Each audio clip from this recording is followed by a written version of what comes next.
and welcome to another chapter of the Torre attack. This time we'll take a look at a game played by Rajabov against Nadish. So without further ado, let's dive in. We've got d4, knight f6, knight f3, black plays e6, and here we play bishop g5, of course.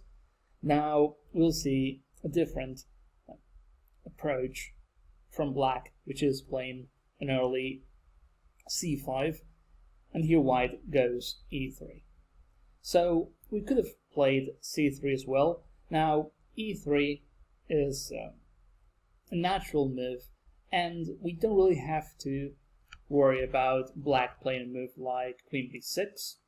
This is key to know, because after queen b6, for starters, if we really want to protect the pawn on b2, what I mean by that is, if you don't want to play a gambit, you can always play queen c1, and your pawn on b2 is safe.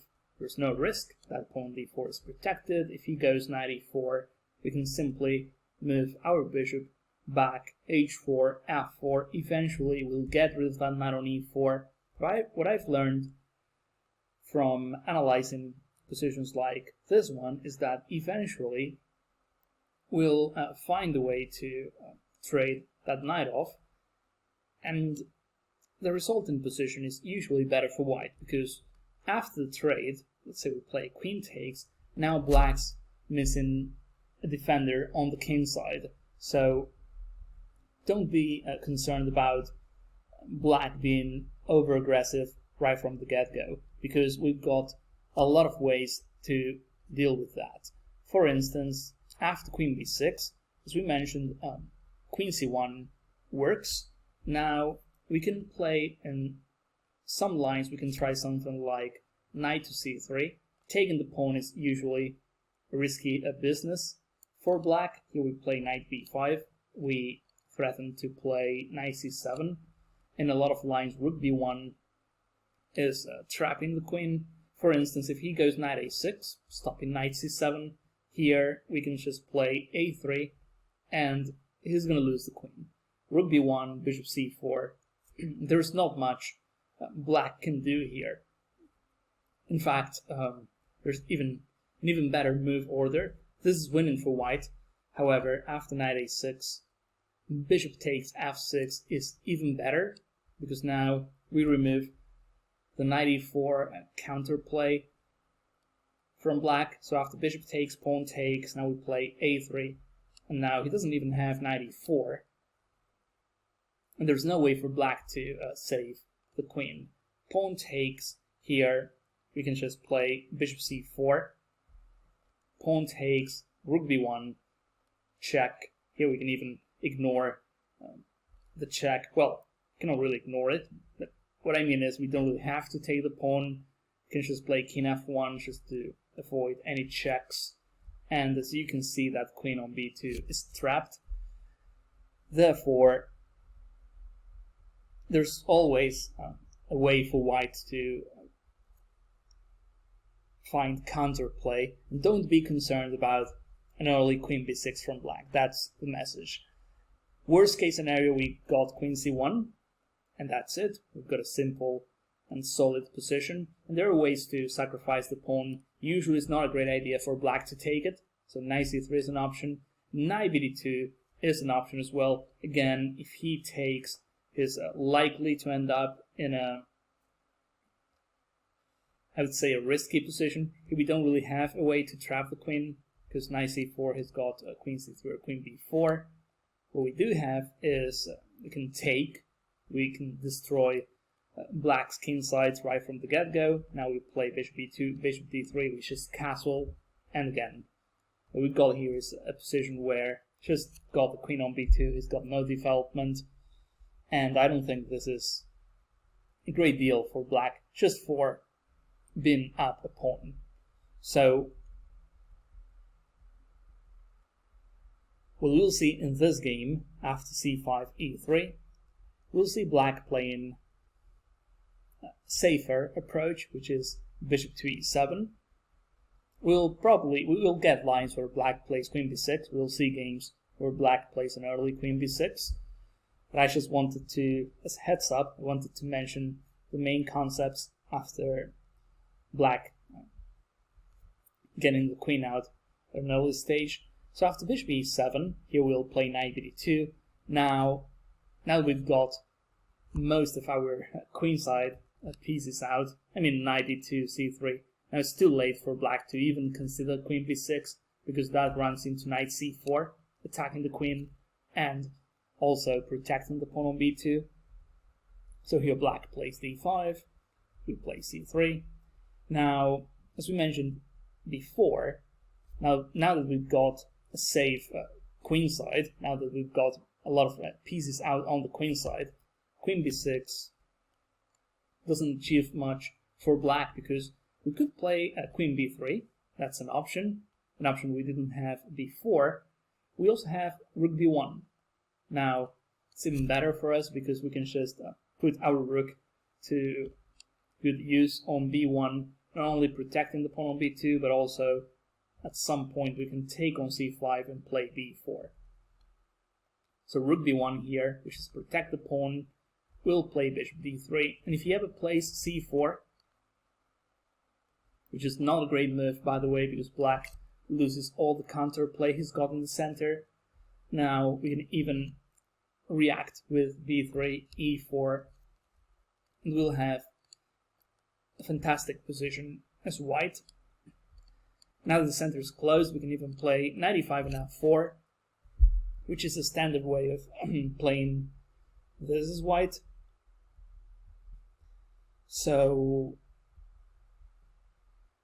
yeah, after, let's see it again, bishop g5, c5, e3, bishop e7, we'll get a similar position to what we saw on the first chapter. It's just a different move order. So we play c3, and here black plays knight b7. So no queen b6 yet, nothing too crazy. Black simply wants to get its pieces out, and then he'll try finding a good plan in the middle game. So far, what black's doing makes a lot of sense to me. Knight b7, probably b6 and bishop b7. So here white plays bishop d3, and black goes b6. Notice that black is not castling kingside yet. We can tell black wants to get all of its minor pieces out first, and then he'll decide where to castle. If you ask me, I think castling kingside is the only way for black to castle here, because if he goes for a queenside castle, we've got bishop f4, we can play a4, b4, we can just fire on the queenside, and black's king is not safe there. So perhaps he's delaying castling kingside a little bit to get the minor pieces out first. So after b6, which is black's last move, here white goes for an attack playing knight e5. So it is an interesting concept. If we castle, then black can castle as well. But if he's smart, he'll play queen c7 first. Now we don't have knight e5. If we play bishop f4, he'll be delighted to trade some pieces off. He's got full control over the e5 square. Eventually he'll play e5, and if we cannot play knight e5, it will be tough for us to set up a kingside attack. And after all, if we are playing the Torre attack, we want to be able to attack on the kingside. So that's the reason why after b6, white plays knight e5 right away. If he plays queen c7, we can play f4. Now we make sure we've got our kingside attack. So after knight e5, black goes for knight takes e5. Here we'll see a setup we mentioned before after pawn takes, knight e7, and here white goes bishop takes e7. There are some positions where bishop f4 is played as well.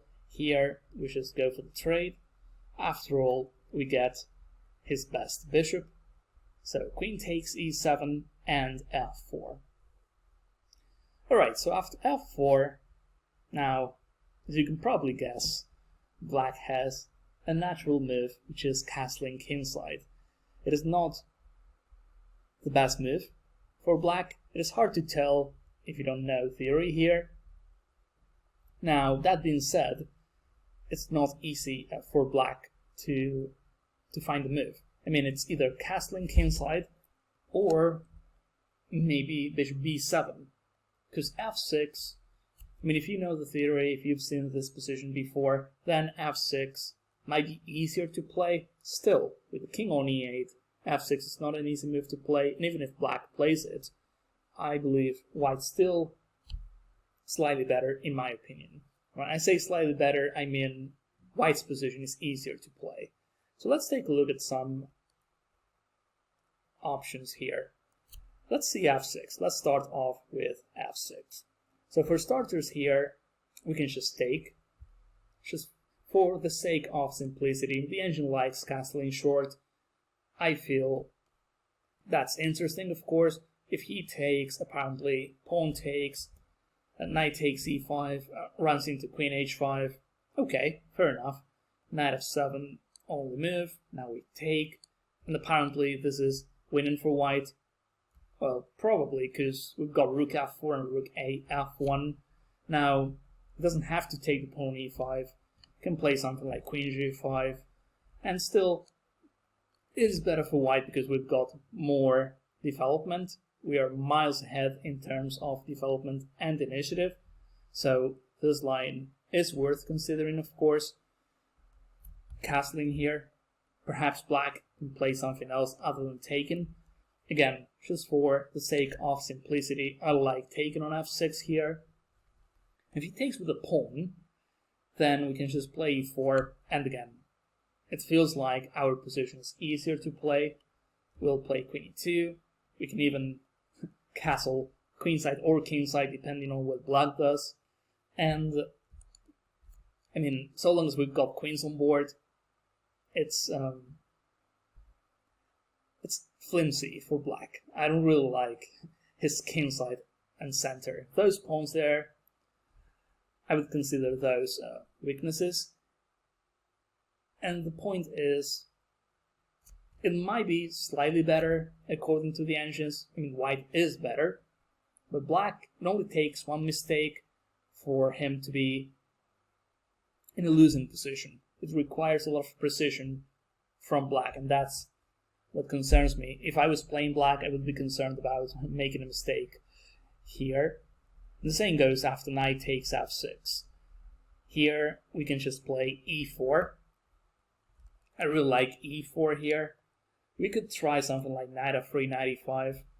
That's an interesting concept as well. Or we can castle, followed by knight f3. Oops, knight f3, knight e5. We're always ahead because our bishop is better than his, and we might get some positions where, and again, this is just for the sake of the example, I want to illustrate the point here. Let's say, I don't know, we play knight f3. In some lines, if we can trade bishop d3 in exchange for that knight on f6, we'll end up with an awesome position for white where our minor piece is much better than his. Knight e5 is dominating bishop c8. Bishop c8 is a bad bishop. It only has a6, f1 as a diagonal. It doesn't have the d3 square. And we're clearly dominating on dark squares. So this could happen in a lot of lines in this setup because, as you can see, bishop c8 is not the greatest bishop, especially if he takes on f6 with the knight. So f6 is an option, we just saw that. Bishop b7, it's like black is not showing his cards yet. He might castle queenside, he might castle kingside. By the way, the same goes for white. So here, I would just play queen e2, just to be super flexible. I keep making the wrong arrows, sorry about that. So here we play queen e2. At some point he'll have to make a move, whether it's castling queenside or castling kingside, because If he plays something like c4, we know how good this is for white. We've seen a structure like this before. In fact, it'll be much easier for us to attack on the kingside now. When we post the knight on d4, we'll play g4, and we'll have an easy attack on the kingside. So, I mean, it's not an easy call for black, because if he castles queenside, now that we know where his king is, we can castle the other way. And now, good luck to black defending this position. I mean, I feel our attack has more chances of success than black's. I mean, he might fire on the king side as well, but I believe our attack is stronger. And even here, if we were really concerned about him doing something like taking on f4 and opening up the file, worst case scenario, I can switch strategies, trade bishops off first, then we won't have any attack on the G file. I feel that attack is slow. Meanwhile, a4, a5 is coming next with a lot of power. So, if he castles the other way, then the funny thing is we can still castle short, and that doesn't mean our attack is over. In fact, our attack has just begun. We can still attack if we castle, if we've got kings on the same side of the board. I think it's even more, it is riskier for black if he castles queenside, but either way, we'll have attacking possibilities as white. We've got loads of attacking ideas here. So, just to summarize and to finish this concept, another line I can think of is bringing the last piece into play and maybe even playing something like e4.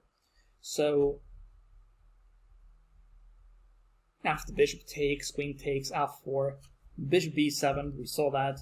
We saw f6. Now, let's take a look at what happened in this game where black castles kingside. So now, we've got several moves. We can castle, we can play queen h5, which is a move I really like, and then there's knight f3, which is the line white played in the game. Queen h5, well, we've got a basic threat, of course. Now, what can black play here? g6 is awful, because now we'll just dominate on dark squares. So, I don't like this for black. We can even move our queen back, and we won a lot by just creating weaknesses on the king side. h6 is not better. We just play g4 and g5. We can castle queenside if we really have to. If he goes queen h5, if he goes f5, then we can play g4. Rook g1, and our attack is way too powerful. We can tell black doesn't have any real counterplay, so that's the reason why I like queen h5 a lot here. Now in this game, Rajabov played knight f3, and here black, he could have played f6. I still think we are better. After taking, knight takes, we can castle. Actually, we've seen this line before. It is a transposition. The concepts are similar. So black, he could have played f6 to free his position up a little bit. In this game, he plays f5. And I feel f5 is a natural reaction from black here, because black feels some relief after closing up the king side, after closing up this diagonal. Problem is, we've got a great idea here to keep the kingside attack on, and that is playing rook to g1. Now, we could have done that by castling first, and then king h1, rook g1, and g4. However, that takes us an extra move. So if we play rook g1 right away, g4 is coming next. Our king can always find safety on the queen side. Even here, the king on e1 is safe.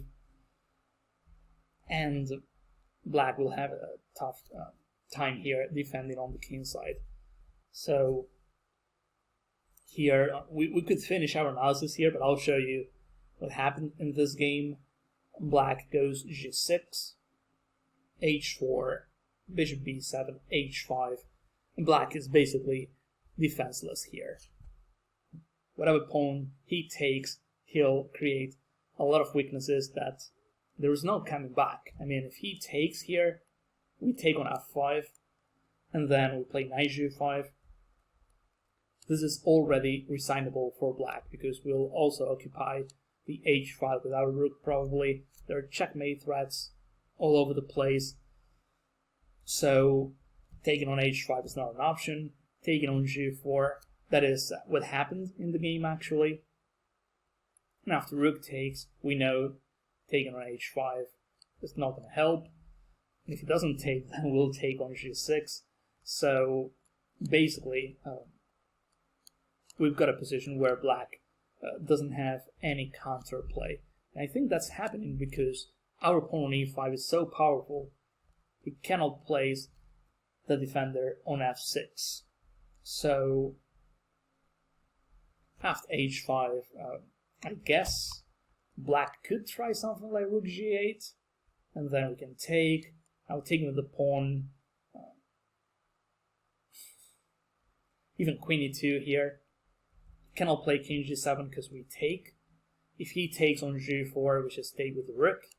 And if he doesn't, if he just sits and waits, we'll just castle. We'll soon break his little fortress here. So maybe after pawn takes, rook takes. This is another positional disaster. We play g5, we play queen 2, we castle, we stack rooks up on the h file, and it's GG. Knight h4 as well. In all of these lines, we can tell black doesn't have any counterplay. So the game goes takes, rook takes, black plays g5, trying to find some counterplay, but after knight takes, truth is black is completely lost. So you can check the whole game, it's in the BGN files.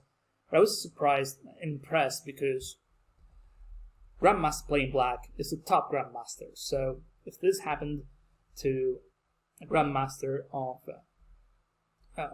Natish here, very strong player by the way, if this happened to him, it can happen to any of us, especially with the club level players.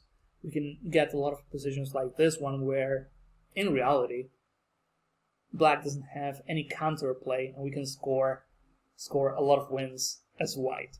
So that's the reason why I chose this game. I think it's a great example of what can happen if we fire a successful attack on the kingside. So with this, I'll finish this chapter. Please check it out, it's in the BGN files. So yeah, hope you found this useful, hope you could learn something, and of course I want to see you guys on the next one. Thank you.